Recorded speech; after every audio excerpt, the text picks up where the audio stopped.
to call me if you see Kane. You were too fucking dumb to realize that he was finessing you, and now I'm the one paying for that shit, bro. 2 murders. Okay, I'm sorry, but you can't put all the blame on me. If I knew what was going on, I would have been able to protect you, but you never fucking tell me anything. Well, I always told you what you needed to know, always. I mean, what the fuck you even do this shit for, B? People out here dying and going to jail because they literally have no other option.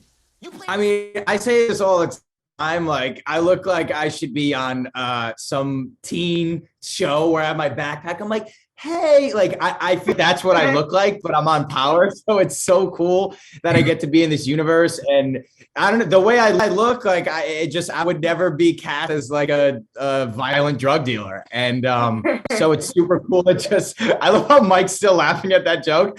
it's super cool. He's a weak. That I just get to I get to play in this world. You know, I'm not a vampire. You know what I mean? Yeah. You playing this shit like a game, bro. Go tell your dad to get you a fucking job and quit before you get someone hurt. You really gonna stand there and act like your dad wasn't rich and well-connected too? I chose this life just like you, okay? I'm tired of you putting your fucking problems on everyone else.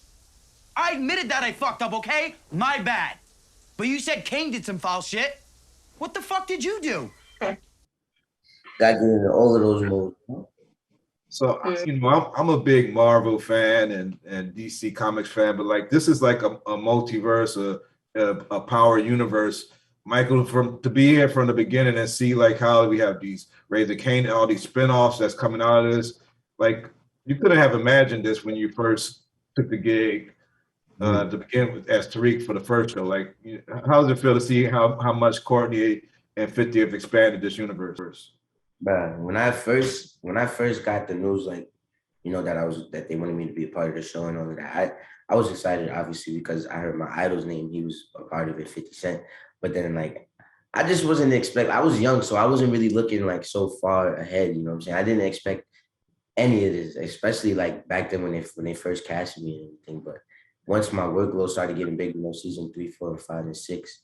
And then they just started making my storyline be more of a part of the show and everything. It's just like, damn, this is where it's going. And then once they put me to the side and told me that I got to start getting ready, you know, to start running my own show, I was like, hell, y'all bugging out. I laughed it off at first, and then Courtney, because at first 50 told me we was on set. He just told me. I was just like, yeah, whatever, because like, you know, 50 always joking. And then Courtney told me, I was like, damn, like this is really about to happen. So I'm like, all right, let's do it. I don't think Michael understands the scope of it. I was driving down the 405 yesterday in LA, and his face is just giant on the side of a building. And I'm like, this is crazy. I gotta come to LA, man. We gotta go to the spy and go see what I look like.